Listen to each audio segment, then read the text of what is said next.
आज की वीडियो में हम पढ़ेंगे स्ट्रक्चर ऑफ बैक्टीरिया। बैक्टीरिया को सबसे पहले डिस्कवर किया था वॉन ल्यूवेनहॉक ने।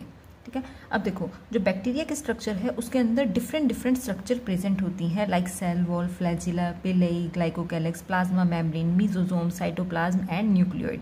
अभी हम इन सभी को वन बाय वन पढ़ेंगे। ये डायग्राम है बैक्टीरियल स्ट्रक्चर का। ठीक है, इसमें फर्स्ट हम पढ़ेंगे सेल वॉल। यहाँ पर देखो स्ट्रक्चर में ये यहाँ पर सेल वॉल प्रेजेंट होती है। ठीक है, अब देखो नॉर्मली हमने पढ़ा है कि जो सेल वॉल है वो प्लांट्स में प्रेजेंट होती है, लेकिन प्लांट्स के अलावा बैक्टीरिया में भी सेल वॉल प्रेजेंट होती है। अब जो बैक्टीरिया में सेल वॉल प्रेजेंट होती है वो पेप्टाइडोग्लाइकन की बनी होती है। पेप्टाइडोग्लाइकन को म्यूरिन भी बोलते हैं एंड म्यूकोपेप्टाइड भी बोलते हैं। देखो जो ये पेप्टाइडोग्लाइकन है ये 2 अमाइनो शुगर से मिलकर बना हुआ है। उन 2 अमाइनो शुगर का नाम है एन एसिटाइल ग्लूकोसामाइन जिसे AGA भी बोलते हैं, and N acetyl muramic acid जिसे AMA भी बोलते हैं। ये दोनों अमाइनो शुगर से मिलकर ही पेप्टाइडोग्लाइकन बना होता है और इसी पेप्टाइडोग्लाइकन से बैक्टीरियल सेल वॉल बनती है। सेकंड है प्लाज्मा मेम्ब्रेन। प्लाज्मा मेम्ब्रेन को सेल मेम्ब्रेन भी बोलते हैं और प्लाज्मा मेम्ब्रेन लिविंग मेम्ब्रेन होती है। ठीक है, जो प्लाज्मा मेम्ब्रेन है ये सेल वॉल के जस्ट इनर साइड पे प्रेजेंट होती है। ठीक है, ये सेल वॉल है और सेल वॉल के जस्ट इनर साइड पे प्लाज्मा मेम्ब्रेन प्रेजेंट होती है। Plasma membrane mainly phospholipids and protein से मिलकर बनी होती है। नेक्स्ट है ग्लाइकोकैलिक्स। ग्लाइकोकैलिक्स को कैप्सूल भी बोलते हैं एंड स्लाइम लेयर भी बोलते हैं। ठीक है, इस डायग्राम में देखो स्लाइम लेयर यहाँ पर प्रेजेंट है। देखो ये सेल वॉल है, ये सेल वॉल है। सेल वॉल के बाहर की तरफ स्लाइम लेयर प्रेजेंट होती है एंड सेल वॉल के अंदर की तरफ प्लाज्मा मेम्ब्रेन प्रेजेंट होती है। ठीक है, अब जो ये ग्लाइकोकैलिक्स है यानी कि जो ये स्लाइम लेयर है ये पॉलीसैकेराइड से मिलकर बनी होती है। नेक्स्ट है फ्लैजिला।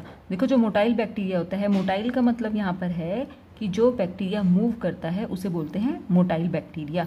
मोटाइल बैक्टीरिया में एक या एक से ज्यादा फ्लैजिला होती है। ठीक है, अब जो फ्लैजिला है ये थ्रेड लाइक स्ट्रक्चर होती है। ये बहुत सारी प्रोटीन सब यूनिट से मिलकर बनी होती है और इन प्रोटीन सब यूनिट्स को बोलते हैं फ्लैजिलिन।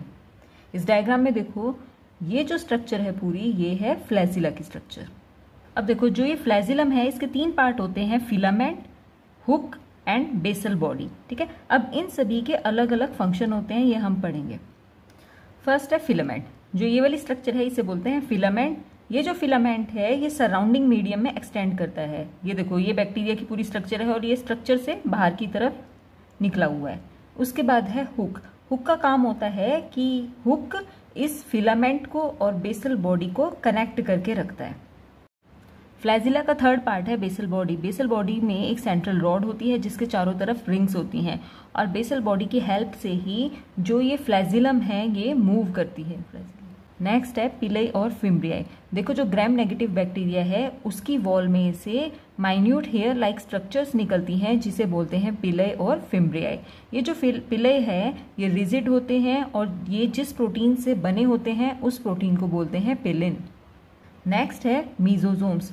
इस डायग्राम में देखो ये है मीजोजोम। ये जो मीजोजोम है ये ट्यूबुलर स्ट्रक्चर होती हैं जो कि प्लाज्मा मेम्ब्रेन की इनवेजिनेशन से चारों तरफ से कवर होती है।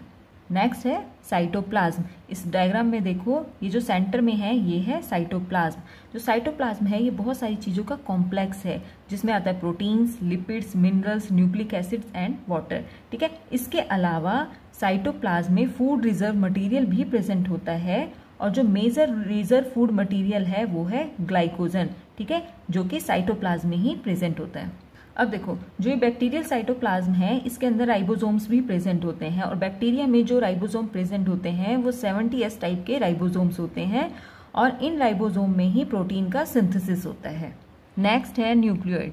देखो बैक्टीरियल साइटोप्लाज्म में रिंग शेप्ड, यहाँ देखो ring shaped, double helical, double stranded, single DNA molecule present होता है।